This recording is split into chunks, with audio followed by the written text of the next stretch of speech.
बिस्मिल्लाहिर्रहमानिर्रहीम। अस्सलाम वालेकुम।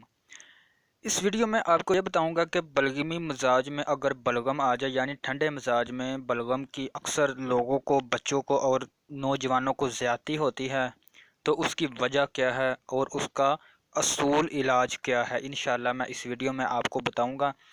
दरअसल ये नुस्खा हज़रत कानून मुफरद अजा जो कि हज़रत साबर मुल्तानी रहमतुल्लाह अलैह आपने बयान फरमाया, उनके माहर हज़रत हकीम मोहम्मद इकबाल रहमतुल्लाह अलैह जो कि अब वफ़ात पा चुके हैं, ये उन्होंने अपनी किताब में तजवीज़ फरमाया और उनकी ज़ुबानी और उन्हीं के पेश नज़र मैं आपको एक नुस्खा बताऊँगा जो कि इंतहाई आला दर्जे का और असूल के मुताबिक आपको आराम देगा। दरअसल मैं पहले आपको वजह बता दूं कि ये बलगमी मिजाज की वजह क्या है, इसकी अलामात कौन सी हैं और इसका असूल इलाज क्या है। सबसे पहले ये होता है कि जब बलगमी मिजाज जिस्म में ज़्यादा हो जाता है, मसलन कोई भी ठंडी चीज़ खा ली या ठंडी चीज़ खाते रहे हैं ज़्यादा अरसे तक और गर्म खुश्क चीज़ बिल्कुल नहीं खाई, तो उस वजह से जिस्म में रतूबत ज़्यादा होना शुरू हो जाएगी। जैसे जैसे वक्त गुजरेगा जिस्म में एक ही मिजाज ठंडक वाला जो असाबी मिजाज कानून मुफरद अज़ा की ज़बान में असाबी मिजाज कहते हैं, आस्ता आस्ता जब वक्त गुजरेगा तो वो असाबी मिजाज जिस्म में ज़्यादा होता जाएगा। एक वक्त आएगा कि जब वो हद से ज़्यादा हो जाएगा तो जिस्म में अलामात ज़ाहिर होने लगेगी। अलामात कौन सी है?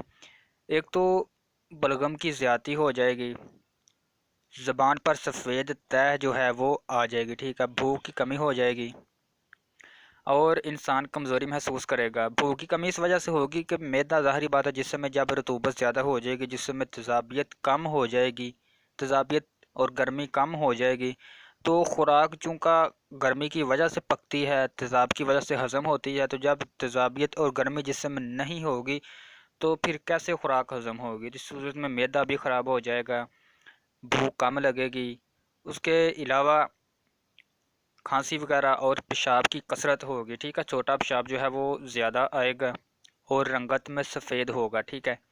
इसके अलावा और भी काफ़ी अलामात है, उनका मैं फ़िलहाल ज़िक्र नहीं करूँगा क्योंकि वीडियो काफ़ी लंबी हो जाएगी। मैं अभी आपको इसका इलाज बता देता हूँ। इलाज दरअसल ये है कि बलगमी मिजाज में दरअसल मेन जो मैं आपको बताना चाहता हूँ वो ये है कि अगर बलगमी मिजाज में बलगम ज़्यादा आती है, यानी जिस ठंडे मिजाज में अगर बलगम आपको ज़्यादा आ रही है, तो आप चाहते हैं कि कोई ना कोई इसका हल निकाला जाए, तो ये कानून मुफरद अज़ा के माहिर हज़रत साबर मुल्तानी रहमतुल्लाह अलैह आपने ये नुस्खा बयान फरमाया है और आप ही की फिर मैं आगे इंशाल्लाह इसको शेयर कर रहा हूँ। नुस्खा आप नोट फरमा लें, ठीक है। आप ले लें, लौंग ले लें, दार चीनी और जावित्री।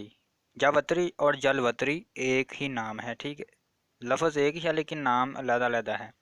नुस्खा दोबारा नोट फरमा लें, लौंग, दार चीनी और जलवत्री, ठीक है। ये आप बराबर वज़न ले लें, चाहे आप 10-10 ग्राम तीनों चीज़ें ले लें या 20-20 ग्राम तीनों चीज़ें ले लें, ठीक है। उसके बाद तीनों को बारीक करके सफ़ूफ बना लें और 500 मिली वाले कैप्सूल भर लें, ठीक है। सुबह दोपहर शाम पानी के साथ इस्तेमाल करें और उसके साथ साथ जो परहेज़ है वो भी आप सुन लें।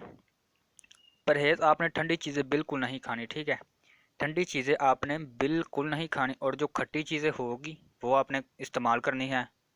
ग़िज़ा के तौर पे आपको बता रहा हूँ कि जैसे खीर, दूध, इसके अलावा मीठी चीज़ें जो है वो भी उनका मिजाज भी ठंडा होता है, तो आपने ठंडी चीज़ें, ठंडी मिजाज वाली चीज़ें नहीं खानी, परहेज़ करना है। परहेज़ इंतहाई ज़रूरी है, ठीक है, फिर ये दवाई काम करेगी। कानून मुफरद अज़ा के मुताबिक परहेज़ इंतहाई ज़रूरी है, ठीक है।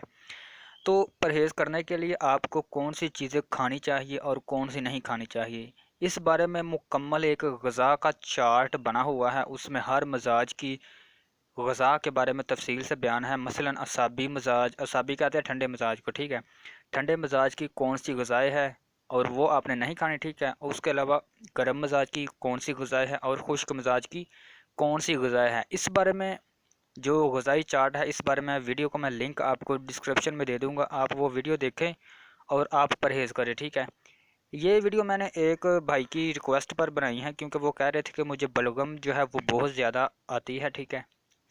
रंगत तो उन्होंने नहीं बताई कौन सी है, इसलिए मैं अगर रंगत का मसला हुआ तो फिर मैं अलहदा वीडियो बना दूँगा, क्योंकि जो येलो कलर की यानी पीले रंग की बलगम होती है उसका मिजाज और होता है اور جو ہلکی سفید ہوتی ہے اس کا مزاج اور ہوتا ہے، لیکن عموماً لوگوں کو جو اعصابی مسئلے کی وجہ سے ہی بلغم پیدا ہوتی ہے، ٹھیک ہے، زیادہ تر اعصابی جو ہے مزاج کی زیادتی کی وجہ سے ہی بلغم جسم میں پیدا ہوتی ہے، ٹھیک ہے، جو رنگت میں سفید ہوتی ہے۔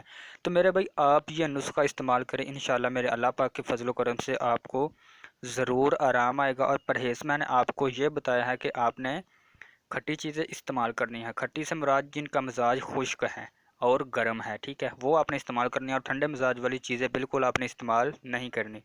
آخر میں گزارش آپ سے چھوٹی سا ہے، میرے چینل کو سبسکرائب کر دے، کیونکہ میں جو بھی ویڈیو بناؤں گا وہ سب سے پہلے آپ تک پہنچے گی جی۔ السلام علیکم۔